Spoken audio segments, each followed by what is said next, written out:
এবার মাধ্যমিকে প্রথম চন্দ্রচূড় সেন রামভোলা হাই স্কুল কোচবিহার থেকে এবার প্রথম হচ্ছেন চন্দ্রচূড় সেন। এই মুহূর্তে সরাসরি রয়েছেন আমাদের সঙ্গে।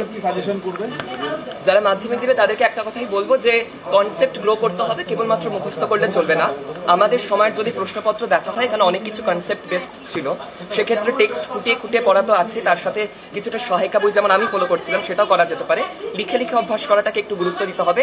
আর সবচেয়ে বড় কথা, কৌতূহল তোমাকে শেখাবে যে কি করে জিনিস জানতে হয়, সুতরাং সেই জ্ঞান পিপাসা বা তৃষাটাকে বাড়াতে হবে, এটাই আমার উপদেশ। সারাদিনে কিভাবে পড়াশোনা করতে? Break learning method. আমি মাধ্যমিক দেওয়ার পূর্বে পাথফাইন্ডার প্রচেষ্টা এরকম একাধিক মক টেস্ট দিয়েছিলাম। তো পাথফাইন্ডারের মক টেস্টের পরবর্তীতে বেশ কিছু আর কি ওয়ার্কশপ হয়েছিল, সেখানে টিচার আমাদের বলেছিলেন যে ব্রেক লার্নিং মেথডে পড়াটাই সব থেকে ভালো উপায়।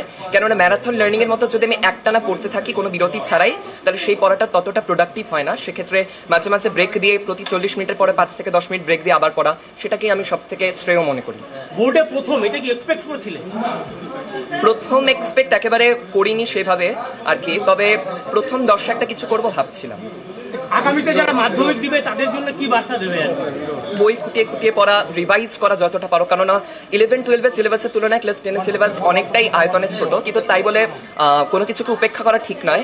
সেটাকে বারবার করে অভ্যাস করা, পুনরভ্যাস করা, এর মাধ্যমে জিনিসগুলোকে আত্মস্থ করে নিতে হবে, এটাই আমি বলবো। স্কুলের শিক্ষকদের ভূমিকা কেমন দেখছো, কি বলবো? হ্যাঁ, অবশ্যই স্কুলের শিক্ষকরা তো অবশ্যই পাশে ছিলেন। গৃহ শিক্ষকরা যেমন করে আমাদেরকে নিজেদের মতো বাড়িতে গড়ে তুলছেন, স্কুল শিক্ষকের কাছে তো আমি একাকী ছাত্র নয়, তার সাথে সাথে হাজারটা ছাত্রের দায়িত্ব তাদের উপর থাকে। সুতরাং সবকিছুকে খুব সুন্দরভাবে। মাধ্যমিকে প্রথম কোচবিহার থেকে চন্দ্রচূড় সেন রামভোলা হাই স্কুল, তার প্রাপ্ত নম্বর 693। দ্বিতীয় স্থানে সাম্যপ্রিয় গুরু পুরুলিয়া থেকে, পুরুলিয়া জেলা স্কুল থেকে সাম্যপ্রিয় গুরু দ্বিতীয় হয়েছেন, তার প্রাপ্ত নম্বর 692, 98.86%। দ্বিতীয় হয়েছেন পুরুলিয়া জেলা স্কুল থেকে সাম্যপ্রিয় গুরু। তৃতীয় স্থানে রয়েছেন 3 জন। দক্ষিণ দিনাজপুর থেকে উদয়ন প্রসাদ, বালুরঘাট হাই স্কুল, বীরভূম থেকে পুষ্পিতা বাসুরি এবং দক্ষিণ 24 পরগনা থেকে নৈরিত রঞ্জন পাল, তাদের প্রাপ্ত নম্বর 691। এবার প্রথম 10-এ রয়েছেন 57 জন। যুব সংসদ যে অনুষ্ঠানগুলো হতো প্রতিযোগিতা, সেখানে এক্সটেম্পোর স্পিচ বা তাৎক্ষণিক বক্তৃতাও দিতাম।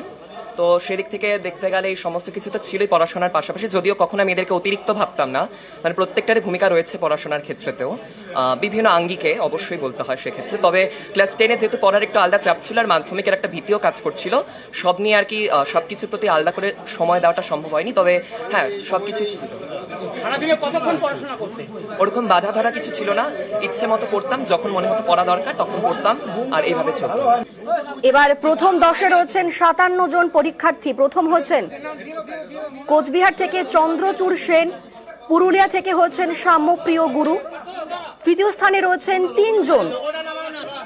দক্ষিণ দিনাজপুর থেকে উদয়ন প্রসাদ হচ্ছেন তৃতীয়।